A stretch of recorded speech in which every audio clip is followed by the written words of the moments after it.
और ये उस एरिया में काम करते हैं जहाँ पे नक्सल बहुल एरिया है। तो ये देश की सुरक्षा कर रहे हैं और इनको क्या मिल रहा है? मैं पूछना चाहती हूँ, इनको न्याय क्यों नहीं मिल रहा है? जो वीडियो मुझे दिखाए गए हैं और जो मुझे बताया गया है कि जिस तरह से ये हुआ है इधर, मैं खुद हिली हुई हूँ और दहशत में है परिवार। सब परिवार के सदस्य ये कह रहे हैं कि हमें पता नहीं कि हमारे साथ क्या होगा। महिलाएं हैं सारी, एक पुरुष हैं जो झारखंड में काम करते हैं, उनको घबराहट हो रही है कि वो अकेले अकेले क्या करेंगी, कल को कोई आके उनको प्रताड़ित करे। पुलिस से उनको सहयोग नहीं मिला।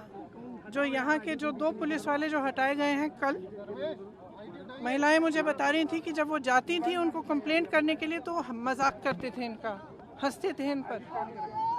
और जिस तरह से इन्होंने किया है, 15 साल की 17 साल की बच्ची है, उसका एक 10 साल का भाई जो डिफरेंटली एबल्ड बच्चा है, उसके साथ उसकी छोटी जो 15 साल की बेटी, उनके साथ, और कुल्हाड़ी से उनके गले काटे हैं, किस स्थिति में छोड़ा है। मतलब मैं समझ नहीं पाती हूँ कि ऐसी परिस्थिति को देख के जो जितने भी शासन प्रशासन के लोग हैं, ऐसी परिस्थिति को देख के कि किस तरह से इन लोगों के साथ किया जा रहा है, कैसे चुप रह सकते हैं? और कैसे हो सकता है कि इस देश में आज संविधान दिवस है, इस देश में एक संविधान है, इस देश में के संविधान में लिखा है कि इस तरह के हादसे नहीं होने चाहिए, अगर होते हैं तो कार्रवाई होनी चाहिए। तो मैं समझ नहीं पा रही हूँ कि कैसे मैं बार बार हर 2 दिन हर 3 दिन में आती हूँ, किसी से मिलती हूँ, ऐसा ही हादसा होता है। आगरा को देखिए, आगरा में क्या हुआ अरुण वाल्मीकि के साथ, हाथरस में क्या हुआ, यहाँ क्या हो रहा है। तो जो दलितों पे अत्याचार हो रहा है, तो क्या सब चुप बैठे हैं, सब देखते ही रहेंगे क्या? तो फिर संविधान दिवस मनाने का क्या मतलब है? क्या मतलब रहा है? कुछ गिरफ्तारी हुई अगर शासन और प्रशासन मदद नहीं कर रहा है, ये कह रहे हैं 11 लोग थे, स्पष्ट कह रहे हैं कि ये लोग हैं, पहली बार नहीं थी।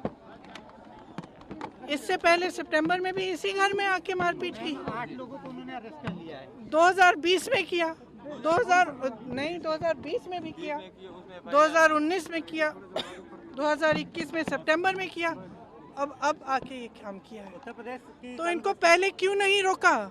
जब 2019 में आके किया, इन्होंने प्रताड़ित किया, तंग किया, मारा पीटा, उसके बाद 2020 में, उसके बाद सितंबर में, तो रोका क्यों नहीं? यहाँ सुरक्षा क्यों नहीं दी?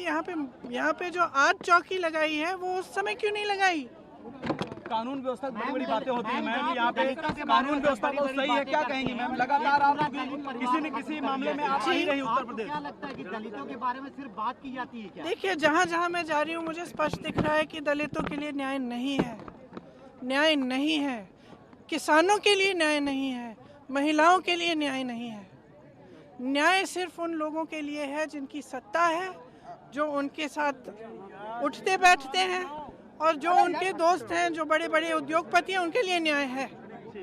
लेकिन उत्तर प्रदेश में दलितों के लिए, महिलाओं के लिए, किसानों के लिए, अल्पसंख्यकों के लिए न्याय नहीं है। मैं 2 सालों से यहाँ काम कर रही हूँ और बार बार ये स्पष्ट हो रहा है, बार बार ये दिख रहा है कि संविधान को नष्ट किया जा रहा है, संविधान को खत्म किया जा रहा है। सरकार के दावों को क्या कहेंगे मैम? कानून व्यवस्था मैं यही कह रही हूँ, आप सब देख रहे हैं, आप देखिए, जो वीडियो इन्होंने मुझे दिखाया वो आप देखिए, क्या होना चाहिए मैम इस पूरे वो मामले? आप देखिए। और फिर अगर आप खुद नहीं बोलेंगे, अगर मीडिया आज नहीं खड़ी होगी, मैडम प्रियंका जी, बोला जा रहा है कि तो कैसी चीजें बदलेंगी? बोला जा रहा है कि जब तक चुनाव आ रहा है तो आप दिखावा कर रही हैं, ऐसा कुछ है क्या? मेरे बारे में कुछ भी कह दें, हमेशा कहते हैं पहले मैं टूरिस्ट थी, फिर अब मैं दिखावा कर रही हूँ, कुछ भी कह दें, मैं आवाज उठाती रहूंगी, मैं इनके खिलाफ लड़ती रहूंगी, जहाँ अन्याय हो रहा है मैं जाती रहूंगी और मैं उनके साथ खड़ी रहूंगी, जिसके साथ अन्याय हुआ है।